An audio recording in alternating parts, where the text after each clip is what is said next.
Back at IFA, we got a nice little surprise in the form of an actual unit that was announced at the event, and then the storm of phones and announcements rolled in shortly after. But now we can finally bring you our thoughts on what has turned out to be a pretty great phone.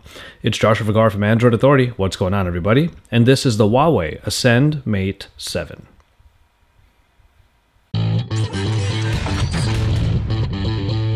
Huawei has succeeded in design in the past, and this time continues to do so with a larger offering in the Mate 7.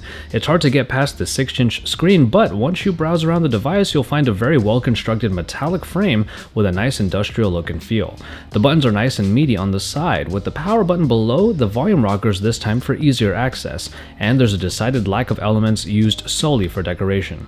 There's no capacitive keys on the Mate 7, making for a very nice screen-to-panel ratio. And on the back, where you'll find the main addition to an otherwise metallic body, is the fingerprint scanner. This is the press type rather than a swipe, and it rests squarely below the camera optics, which do stick out just a little bit. All in all, this is a very attractive device, and Huawei has once again proved that they have a good design language. When using one hand, it is simply unwieldy, however. Good luck getting around the top elements of the phone, even if you have larger hands sometimes. Thankfully, there are some software features that help to alleviate this, but we'll get to that later. Metal really seems to be the trend in this flagship smartphone season, and it does help the Mate 7 score some good style points. We've already mentioned the 6-inch screen and its implications on handling, but make no mistake, this is a very good panel. 1080p resolution on this display brings a pretty awesome experience.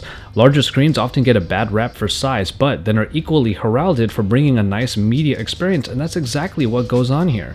Contrast is where it should be, where the brightness keeps everything quite visible throughout any condition. You can change what the color temperature of the display is, but the default setting is already good enough, and I never needed to tamper with it one bit. As far as performance goes, Huawei tends to make performance their own responsibility with in-house packages, and that's what we get in the Mate 7 as well. A high-silicon Kirin 925, as it is called, brings a 1.8 GHz quad-core Cortex-A15 together with another quad-core Cortex-A7 clocked in at 1.3 GHz, both working in conjunction to bring very optimized power. It doesn't slip off the tongue as easily as, let's say, Snapdragon, but it is certainly as fast as one. Getting through the various elements of the Emotion UI is a breeze, as are all app experiences including gaming. I seriously don't see much lag at all when doing my general multitasking, with the only hiccup being in the recent app screen, but that's okay because we know that it has to load the screen previews before actually presenting the grid. In hardware, there is one main story to the Mate 7, but we'll touch on that last, pun intended. As far as internals go, this is still a phone available primarily outside of North America, but my unit was still able to connect to LTE networks on T-Mobile and AT&T. It does struggle with keeping the connection from time to time, but otherwise the mobile network experience has been pretty reliable. Call quality is also good, with calls coming in quite clear for both ends. A micro SD card slot does bolster the included 16 or 32 GB of storage, and as far as RAM goes, the respective storage options will get you either 2 or 3 GB of memory respectively. Include all of the usual smartphone goodies like Bluetooth and NFC, and you'll find the standard package underneath the hood. Battery life proved to be worthy of the big phone stereotype, as the Mate 7 survived 2 days before clocking out with above moderate usage. If my screen on time was doubled, a solid day and a half of heavy usage would still be possible. But nestled right on the body, on the back, is probably Huawei's biggest claim to fame with their newest flagship, the fingerprint scanner. Similar to the HTC One Max's iteration, the Mate 7 requires a touch input rather than swipes, and its setup does look familiar to that of iOS. But what makes the fingerprint reader on the Mate 7 so lovely is the fact that once you have it set up, you can use it at any time to unlock the phone. Otherwise, you'll be sticking with the traditional 4-digit code. Even from the prone standby position, holding a finger to the area for just a second will wake and unlock the device, making access that much easier. For a while now, I've talked about fingerprint scanners being an even easier and faster way of getting into your device. With some other iterations, if it takes twice as long for me to get into the phone when I'm using my finger, then I'm probably not going to use it. But Huawei really did get it right here by allowing you to just use the fingerprint scanner to get right into the phone, and I think that a lot of other manufacturers can really learn a thing or two from Huawei's implementation. A 13 megapixel shooter adorns the rear, while another 5 megapixel iteration now graces the front of the Mate 7. A few nice modes are available for either shooter. All focus is another take on the depth of field snapping that takes a few pictures at different focus levels that you can then pick from. A great panorama mode stitches together an entire scene quite well and yields some large files. HDR is available, but in my shooting I found it to do pretty much nothing to enhance most photos. And finally, there is a feature where you can quickly double tap the volume down button in order to get a really quick shot off. It's more about speed than quality here though, so focus will almost always be off, and you can only hope that you framed your shot correctly. So what the phone will go out of its way to tell you was a 1.2 second capture time will probably turn into 4 times that when afterwards you work to get the right focus and then finally take the proper shot. And then on the front, the usual beauty mode found on Asian camera apps returns, bringing real-time blemish hiding.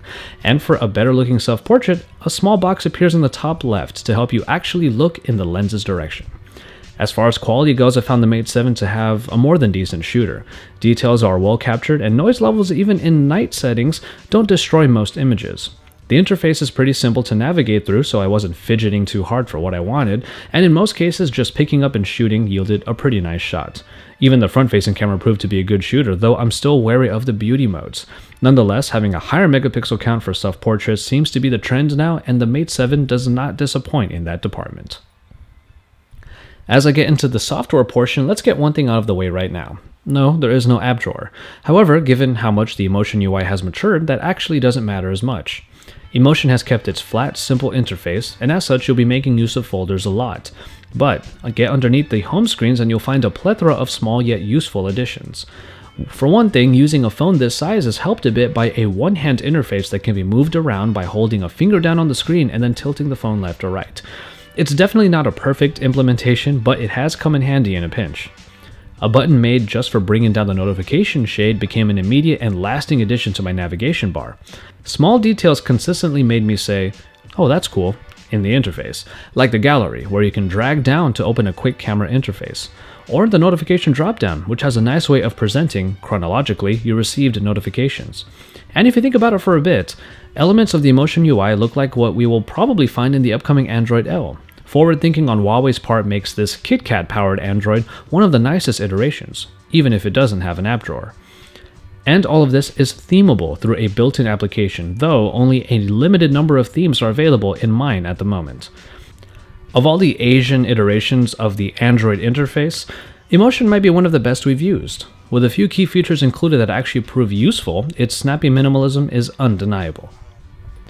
The Mate 7 will cost you a pretty penny, albeit an expected one, of around $700, especially when imported from the markets it is currently available in.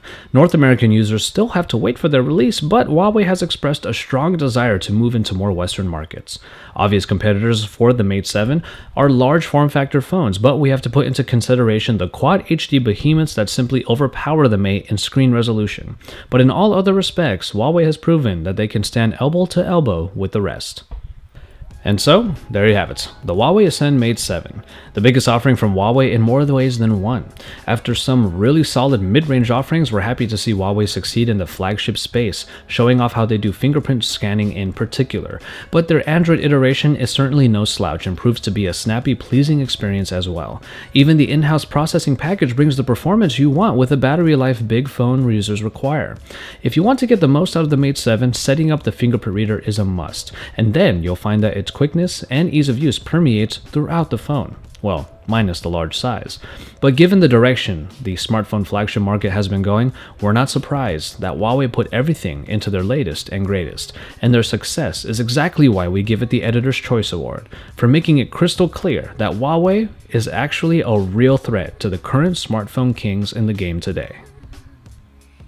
As always, thank you guys very much for watching, and I hope you enjoyed this review of the Huawei Ascend Mate 7. I still feel the same way today as I did back at IFA in Berlin when I first set up that fingerprint scanner. I think it's a wonderful iteration, and I wouldn't be surprised if we see it on more phones to come. In any case, stay tuned to Android Authority for even more, not only about the Huawei Ascend Mate 7, but more about all of the other flagships coming out in the coming weeks. Stay tuned here, drop us some likes on our videos, and subscribe to our channel if you haven't already. We're getting close to that 1 million mark, so you guys stay tuned for all of the content we have because of that wonderful celebration we're about to have. So keep it tuned here, and remember that Android Authority is your source for all things Android.